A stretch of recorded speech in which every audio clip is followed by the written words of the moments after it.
नमस्कार मित्रांनो, स्वागत आहे तुमचं 5 मिनिट इंग्लिश या आपल्या यूट्यूब चॅनलवर। तर तुम्ही इंग्लिश स्पीकिंगसाठी जर तुम्ही प्रयत्न करत असाल, तुम्हाला जर इंग्लिश शिकायचं असेल बोलण्यासाठी, तर तुम्ही आजचा व्हिडिओ नक्की बघा। तुम्हाला नक्की खूप फायदा होईल। आज आपण 501 पासून तर 540 पर्यंतचे वाक्य बघणार आहोत आणि आजचा जो आपला वाक्याचा काळ जो आहे तो आहे आपला पूर्ण वर्तमान काळ। तर बघूया आपण पूर्ण वर्तमान काळामध्ये घडलेल्या गोष्टी आपण कशा बोलू शकतो। तर पहिलं वाक्य आहे, आधीचे सुद्धा तुम्ही 500 वाक्य जरूर बघा मित्रांनो। तर पहिलं वाक्य आहे, तो मुंबईला गेला आहे। तर हे आपण कसं लिहितो? He has gone to Mumbai. Mumbai हे शहराचं नाव आहे म्हणून आपण ते कॅपिटलमध्ये एम लिहितो। He has gone to Mumbai हा जो काळ आहे मित्रांनो, subject plus have has plus V3 plus object असा याचा फॉर्म्युला आहे।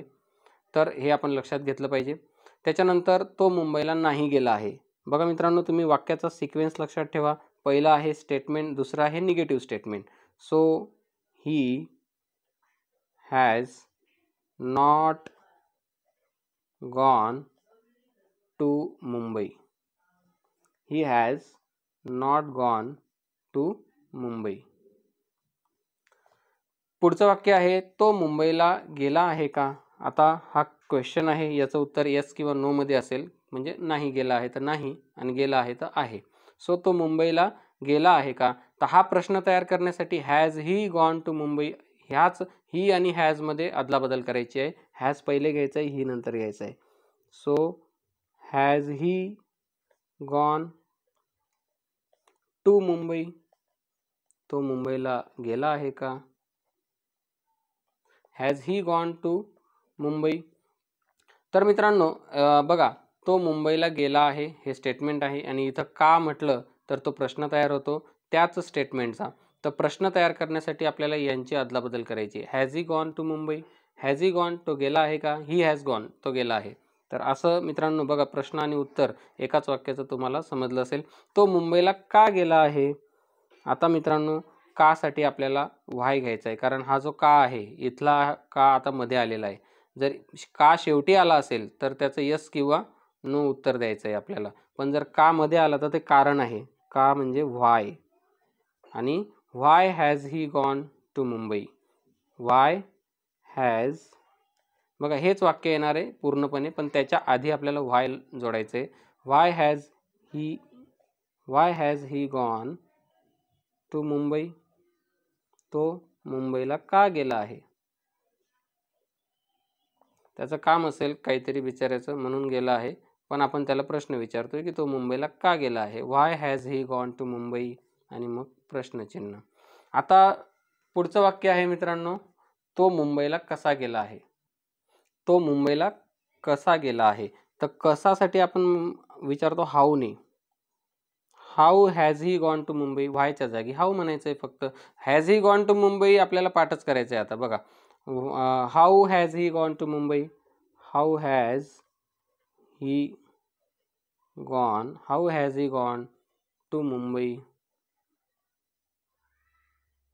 बघा मित्रांनो, इथं गॉन हे V3 आहे क्रियापदाचं तिसरं रूप। आता कंप्लीटेड हे तिसरं रूप आहे। मी बघा, हाऊ हॅज ही कंप्लीटेड, मी क्रियापदच रिप्लेस करून टाकलं। तर हाऊ हॅज ही कंप्लीटेड त्याने कसं पूर्ण केलं आहे, नाही का। ब्रॉट हे ब्रिंगचं तिसरं रूप आहे। हाऊ हॅज ही ब्रॉट इथं मी फक्त चेंज जर केलं तर त्याने कसं आणलं आहे। डन हे डूचं तिसरं रूप आहे। हाऊ हॅज ही डन त्याने कसं केलं आहे। तर हे जे पूर्ण काळातला जो प्रश्न आहे, पूर्ण वर्तमान काळातला, कसं केलं आहे, कसं आणलं आहे, कसं विचारलं आहे, कसं खाल्लं आहे, तर तो हा प्रकार आहे मित्रांनो। हे लक्षात ठेवा। आणि हा आपल्याला ही हॅज गॉन इथून सुरुवात करायची आहे, जे मी पहिलं वाक्य सांगितलं होतं 501 नंबरचं। तिथून तुम्ही 505 पर्यंत आले, तुम्हाला नक्कीच सिक्वेन्स कळला असेल। तर पुढचं वाक्य बघूया आपण। तो मुंबईला कसा गेला आहे हे बघितलं आपण। How has he gone to Mumbai, तो मुंबईला कधी गेला आहे, तर आपल्याला व्हेन येईल। कधी म्हणजे when. So when has he gone to Mumbai, when has he gone to Mumbai. मित्रांनो, मगाशी आपण इथं क्रियापद बदललं तर वाक्य पुन्हा बदलतं हे बघितलं. इथं आपण जे काही अदर वर्ड आहे किंवा ऑब्जेक्टचा पार्ट आहे तो पण बदलू शकतो. How has he gone to home, तो घरी कसा गेला आहे, किंवा when has he gone to home, तो घरी केव्हा गेला आहे, हे पण आपण म्हणू शकतो. मुंबईच्या जागी घरी एखाद्या दुसरं ठिकाण, दुसरं गावाचं नाव, तर ते आपण असं बदल करू शकतो. तिने काम पूर्ण केलंय. आता तो हा करता होता, आता इथं शी हा करता घ्यायचा आहे ती. तर तिने काम पूर्ण केलं आहे, हे पहिलं स्टेटमेंट आहे आपलं. शी, एक minute, she has completed, she has completed work. तिने काम पूर्ण केलं आहे, शी हॅज कम्प्लिटेड वर्क. तर या ठिकाणी काम म्हणजे वर्क आहे, पूर्ण केले कम्प्लिटेड, नाही का, शी हॅज कम्प्लिटेड वर्क. तर तिने काम पूर्ण नाही केले आहे किंवा तिने काम नाही पूर्ण केले आहे, पुढचं वाक्य आहे. तर हे आपण कसं लिहिणार? She has not completed the work. She has not completed, she has not completed the work, she has not completed the work. आपण या ठिकाणी वर्कच्या आधी आर्टिकल लावतो, द वर्क. ठीक आहे, म्हणजे एखादं विशिष्ट काम जे आपण तिला त्याच्याबद्दल, ज्याच्याबद्दल आपण बोलतोय ते काम. पुढचं वाक्य बघूया. तिने काम पूर्ण केले आहे का? तिने काम पूर्ण केले आहे का? तर या ठिकाणी आपण कसं म्हणणार? Has she completed work. हे सुद्धा येस नो टाईपचा क्वेश्चन आहे मित्रांनो. तर has she completed the work, has she completed the work. हे तुम्ही पण म्हणून बघायचं मित्रांनो. बघा, मी वाक्य सांगता सांगता दोन तीनदा म्हणतोच आहे, तर तुम्ही सुद्धा मी वाक्य वाचल्यानंतर तुम्ही म्हणण्याचा प्रयत्न करायचा आहे. किंवा जर तुम्हाला आधीचं वाक्य समजलं तर पुढचं वाक्य तुम्ही म्हणण्याचा प्रयत्न करायचा आहे, बोलण्याचा. ते पण मनातल्या मनात नाही मित्रांनो, बोलण्याचा सराव झाला पाहिजे तुमचा सुद्धा. तिने काम का पूर्ण केले आहे? बघा, म्हणजे पूर्ण करायला नाही सांगितलं होतं तरी पण केलंय, म्हणून आपण विचारतोय तिने काम का पूर्ण केलं आहे. तर का हा जो जर शेवटी आला तर शी हॅज कम्प्लिटेड वर्क होतं, त्याला आपण उलटं करायचं आहे, हॅज शी कम्प्लिटेड वर्क. आणि का जर मध्ये आला तर व्हाय वापरायचं आहे, व्हाय हॅज शी कम्प्लिटेड. हे has she completed work as it is आपल्याला इथं लिहून टाकायचं आहे आणि व्हायला आधी लिहायचं आहे. Why has she completed the work, why has she completed the work, why has she completed the work. पुढे, तिने काम केव्हा पूर्ण केले आहे? आता केव्हासाठी आपण घेतो when has she completed the work. फक्त पहिला शब्द चेंज करायचा आहे. when has she completed the work, when has she completed the work, when has she completed the work. बघा मित्रांनो, पुन्हा पुन्हा बोलण्याचा सराव आपल्याला करायचा आहे. तिने काम कसे पूर्ण केलं आहे? तर कसेसाठी आता हाऊ आहे, तर तुम्ही हे वाक्य सहज म्हणू शकता. बघा मित्रांनो, सेम वाक्य येते हाऊच्या पुढे. So how has she completed the work, how has she completed the work, how has she completed the work. तुम्ही जर बोलत नसाल मित्रांनो तर नक्की ऐका, शेवटपर्यंत व्हिडिओ बघा, कारण ऐकून सुद्धा आपण इंग्लिशमध्ये इम्प्रूव्हमेंट आणू शकतो. पुढचं वाक्य बघूया. तिने कोणते काम पूर्ण केले आहे? आता कोणते काम म्हणजे which work has she completed. आता या ठिकाणी वर्क डबल नाही येणार मित्रांनो, नाही का. सो विच वर्क, कारण कोणते पूर्ण केले आहे असं असतं तर विच, नाही का. Which work has she completed, which work has she completed, which work has she completed. तर मित्रांनो, ह्या पद्धतीने, तर बघा अशा पद्धतीने आपण एक 5-6 वाक्य सहज बोलू शकतो, जे एकच वाक्य आहे ज्याच्यामध्ये आपण फेरफार करून ते बोलू शकतो. तू तिला सांगितले आहे. आता कर्ता चेंज झालेला आहे यू. अगोदरच्या वाक्यामध्ये कर्ता होता शी, नंतरच्या आधीच्या वाक्यामध्ये कर्ता होता ही, तो. तर आता या ठिकाणी आहे यू म्हणजे तू. तू तिला सांगितले आहे. आता सांगण्यासाठी टेल हे वर्ब आहे, पण आपल्याला या ठिकाणी टेलचं तिसरं रूप आहे, tell, told, told. So you have, यूच्या नंतर आपण हॅव वापरतो. जसं ही आणि शीच्या नंतर आपण हॅज वापरला आहे, तसं नियमानुसार आपण यूच्या नंतर हॅव वापरतो. So you have. अजून आपण हॅव कुठे वापरतो? We have, you have, they have आणि आय हॅव याच्यात.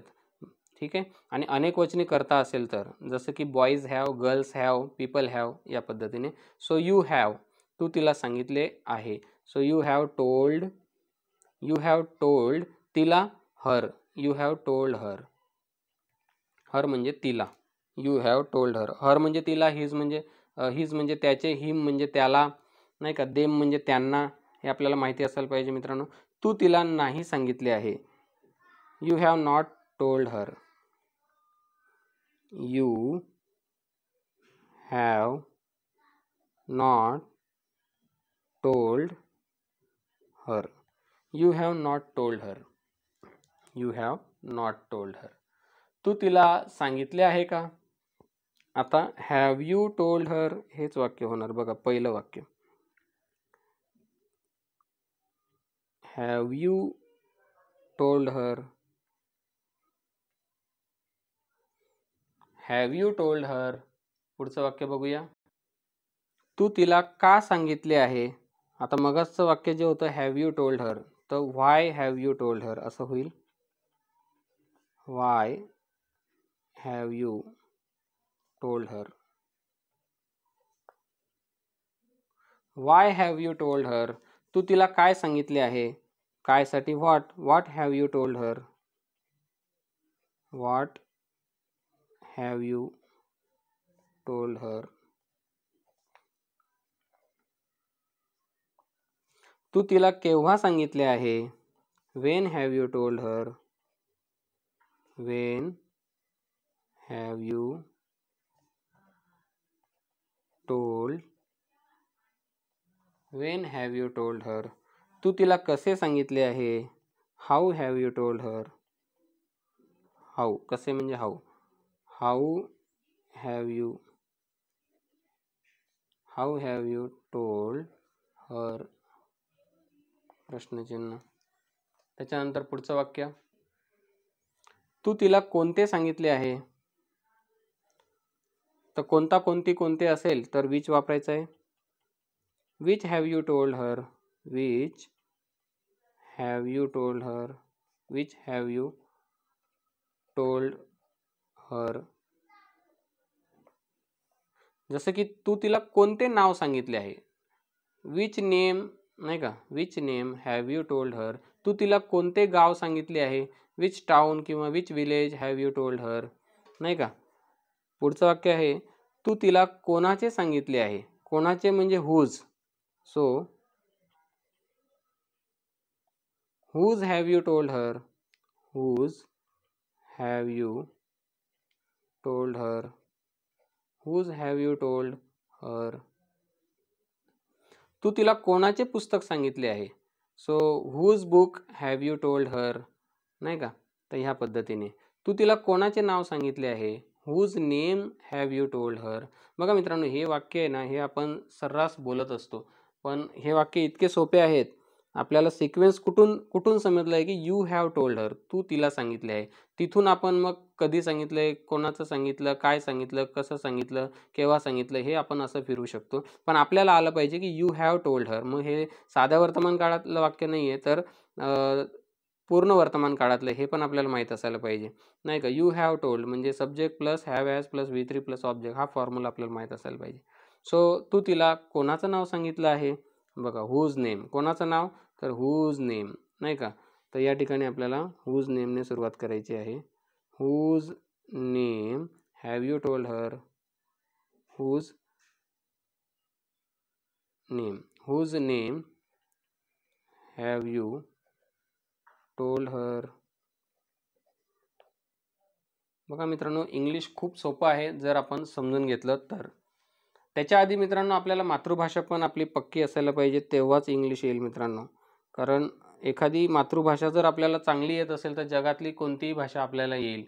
तर लक्षात ठेवा. कारण मित्रांनो आपण म्हणतो की मला इंग्लिश बोलता येत नाही, पण बऱ्याच लोकांना मराठीतून पण होता येत नाही किंवा मोकळं होता येत नाही, जास्त बोलके नसतात ते लोक. तर अशा लोकांसाठी इंग्लिश बोलणं अजून एक मोठी समस्या बनून जाते.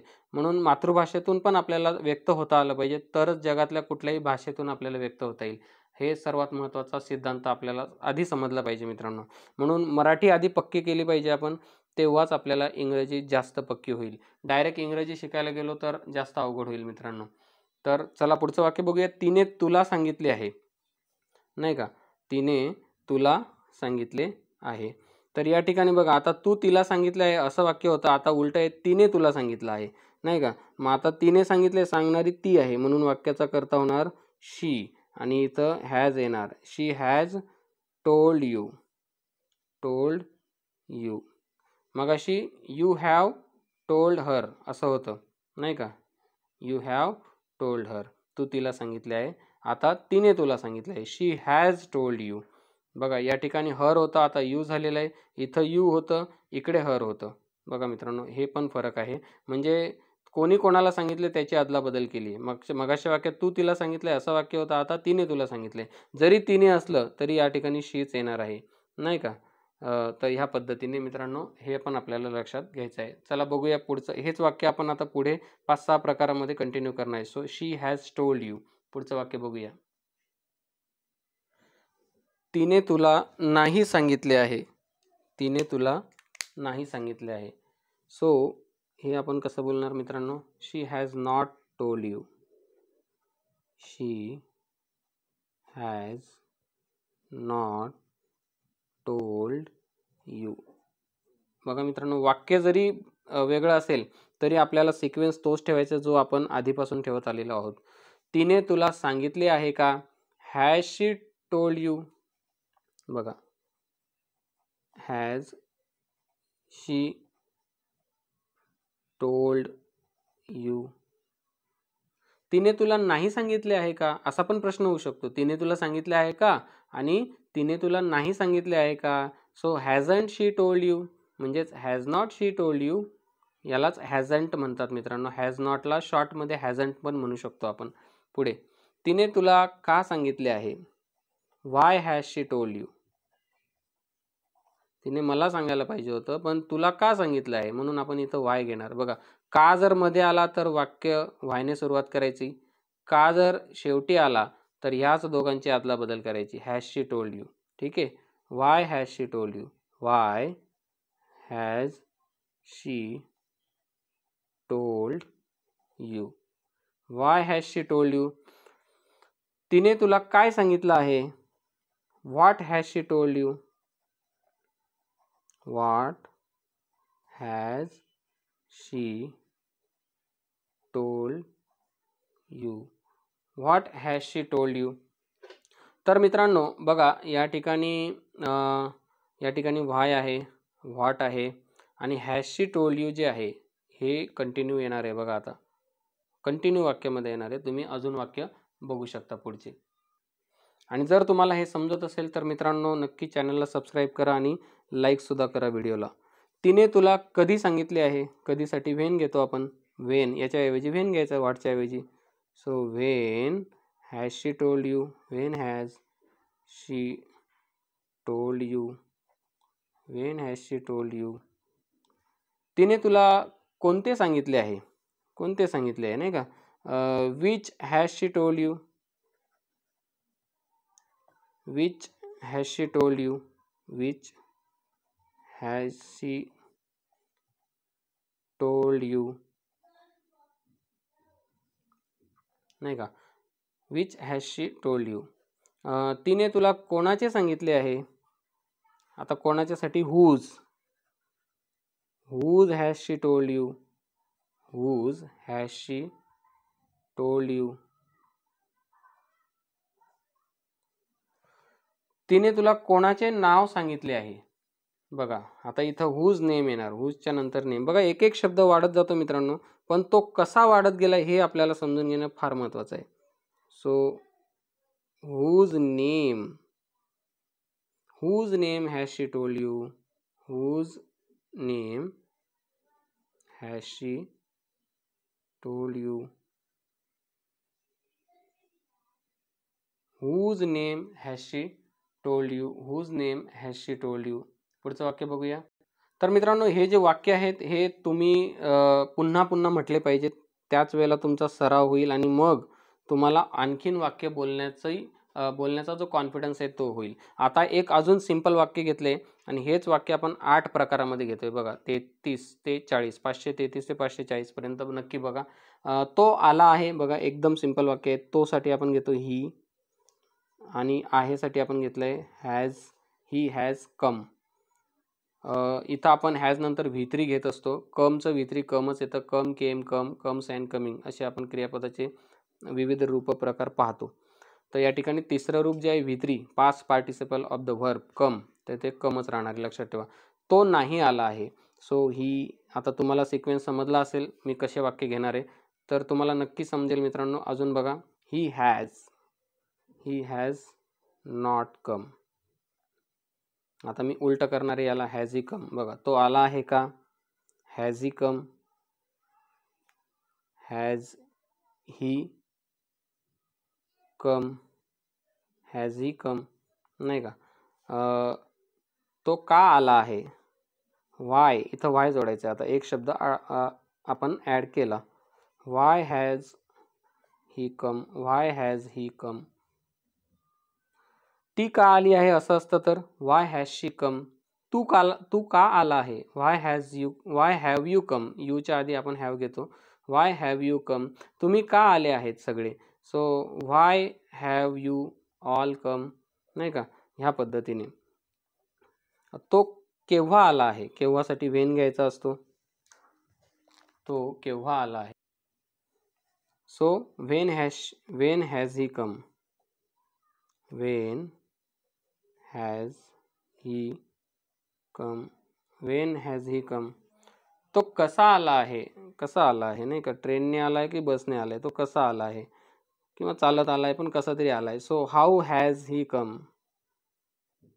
How has he come. किंवा त्याला येऊ देत नव्हते म्हणून कसा आला आहे? How has he come.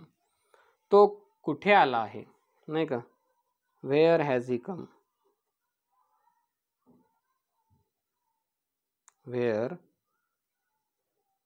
Where has he come. तो कुठे आला आहे? Where has he come. आणि शेवटचं वाक्य मित्रांनो, तो कुठून आला आहे? आता कुठून असेल त्याच्या आधी फ्रॉम जोडायचं. From where has he come, नाही का? From where has he come. From where has he come. तर मित्रांनो, तुम्हाला जर व्हिडिओ समजला असेल तर एक प्रश्न तुमच्यासाठी. तर हा जो प्रश्न आहे मित्रांनो, तो आहे तो कुठे गेला आहे? तो कुठे गेला आहे. जसं की तो कुठे आला आहे असं आहे, तर गेलासाठी तुम्ही काय या ठिकाणी वर्ब वापरणार आहे ते मला बघायचं आहे. आणि तुम्ही हे वाक्य किती परफेक्ट लिहिताय ते मला कमेंटमध्ये नक्की सांगा. मी तुमचं वाक्य नक्की करेक्ट करेल आणि तुमच्या कमेंट्सला नक्की मी रिप्लाय देईल मित्रांनो. तर तुम्ही हे वाक्य मला तो कुठे गेला आहे हे कमेंटमध्ये नक्की सांगा. तर मित्रांनो, अशा पद्धतीने आजच्या व्हिडिओमध्ये आपण बघितलं की पूर्ण वर्तमान काळातले जे वाक्य आहेत ते विविध प्रकारे आपण प्रश्न स्वरूपात असेल, निगेटिव्ह स्वरूपात असेल, कसं बोलायचं. तर तुम्हाला व्हिडिओ आवडला असेल तर आपल्या चॅनलला नक्की सबस्क्राईब करा आणि व्हिडिओला जास्तीत जास्त शेअर करा. भेटूया आपण अशाच एका इंटरेस्टिंग व्हिडिओमध्ये. तोपर्यंत नमस्कार, धन्यवाद.